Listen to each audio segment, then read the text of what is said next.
Have a pleasant day everyone. I'm Daylene Aguirre from Bitalet 2A. So for this video, I will discuss or present my summary activity for Unit 1 to Unit 3. So let's start for the Activity 1 in Unit 1. Write your personal definition of curriculum. Discuss your definition. So for my definition, curriculum is a roadmap or guideline for the teacher and student. It is the guiding standard what is taught, how it is taught, and it assessed. This is about how to make plans about lesson, programs, knowledge, skills, and other activities that related in school. So for my discussion, this is a plan used for learning the content in achieving learning outcomes and purpose of an educational program with planned activities or learning experiences in a school. Curriculum is about planning and activities and lessons for the student and how they develop their knowledge and skills. Curriculum is important because it is measurable standard that keeps students and teachers accountable for their learning. So for the activity 2, you discuss the point of view of curriculum development using the illustration below. So we have the traditional and progressive. So for the discussion, traditional, it is about a common or constant method of teaching. There is no changing the way teachers teach. They remained in their usual method of teaching. And for the progressive, it is about improving the teaching method. From the word progress, there is a progress to the teaching strategies. Unlike to the traditional progressive, it has a changes and development. So for my reflection about that two reflection, both of this has a role in students' learning. It can help the student and teacher to develop their skills and knowledge. It can provide the methods and strategies for the development of the learners. And for the last activity in Unit 1, we have the Activity 3. You list down 5 examples of the different types of curricula. So, we have 10 types of curricula. Recommended curriculum, written curriculum, thought curriculum, supported curriculum, assessed curriculum, learned curriculum, hidden curriculum, null curriculum, and concomitant curriculum.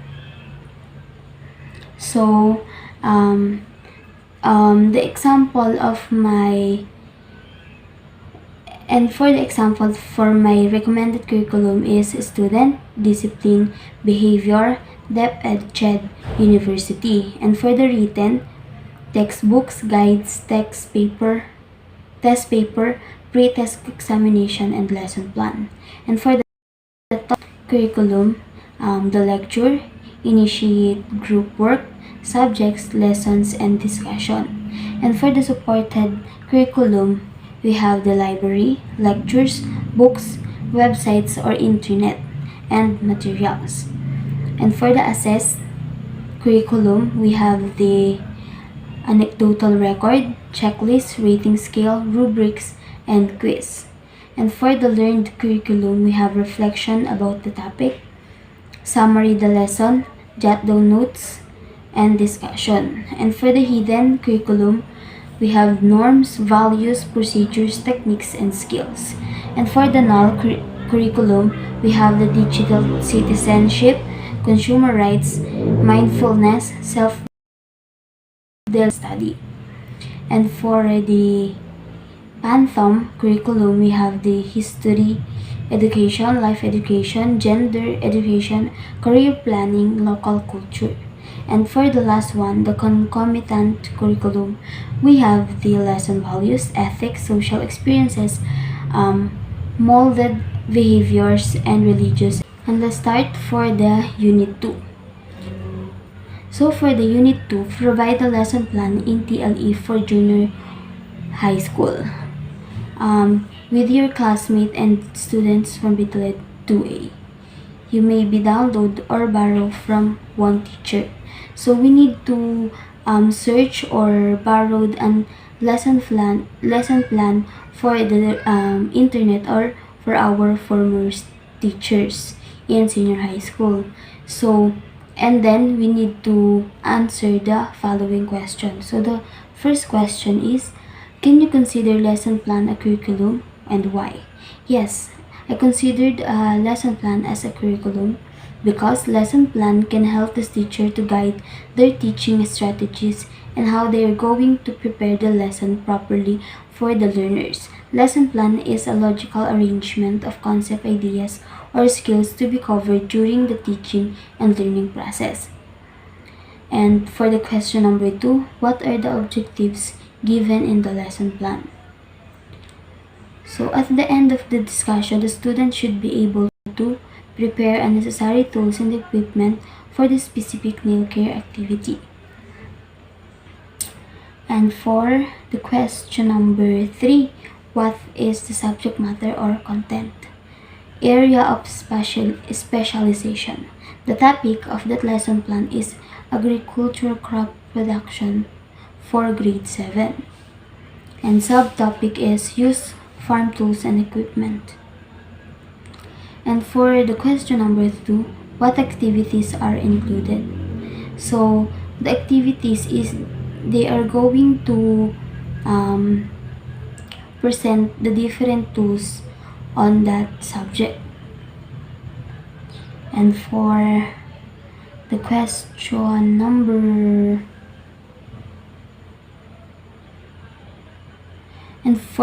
number 5, what strategies or method of teaching are utilized? So the strategies is A. Daily routine, greetings, checking of attendance. B. Motivation. So they need to motivate first the student before they start the topic or the discussion on that for the learners. So for question number 6, what evaluation procedures and tools are utilized? The first one is performance tests and written examination. The number 7 question is, do the element match with one another? Is proper alignment observe, explain your element is proper match to each other because it connected between course goals, learning objectives, learning activities, and assessment. And for the question number 8, in what element of the lesson plan did you find some difficulties or weaknesses? Describe weaknesses or difficulties.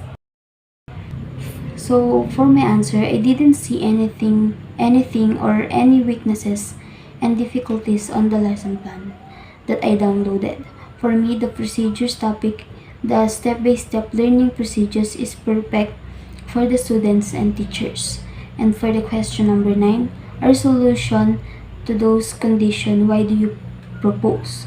I think the solution is always considered the concern of each student and always make sure that they really understand the topic or lesson before move to another lesson to make them be prepared for the new knowledge, and they need to learn and give an enough time for the activities and assign to so they can accomplish. And so for the unit 2, we need also to create our own lesson plan that has a week, content standard, performance standard, learning competency, content, intended learning outcomes, learning materials, resources, and features and learning methods. So for the next activity, curriculum development. Research for the meaning of curriculum development.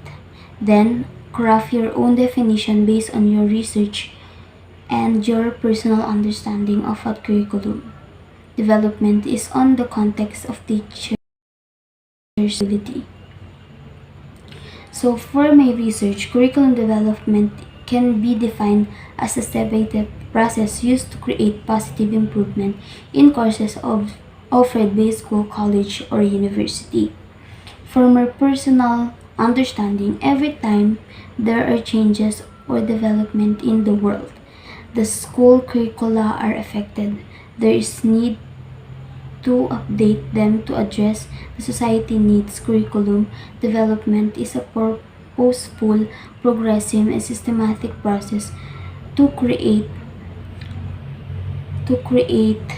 positive improvement in the educational system. And for the activity 8 in Unit 3, we have the compare the models of curriculum discussed in this unit using the matrix provided. Discuss the similarities and distinguishing features of each. Model of curriculum development. We have the Tyler's model, Tabas models, and Oliva's models. So for the similarities to other models, Tyler's and Tabas models are both linear in design. And for Tabas models, both models can be used in school and national level for teaching students how to think critically about the world around them. And for Oliva's model, Oliva's and Tyler. And for the distinguishing features, the model from other. The Tyler model, developed by Ralph Tyler in the 1940s, is the quintessential prototype of curriculum development in the scientific approach.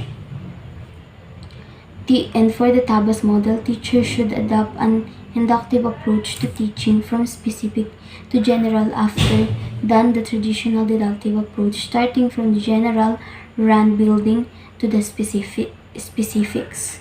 And for Oliva's model is more complex than other curriculum models, consisting of 12 components that include both the planning and operational phases of curriculum development. So that's the summary of my activities from Unit 1 to Unit 3. Thank you.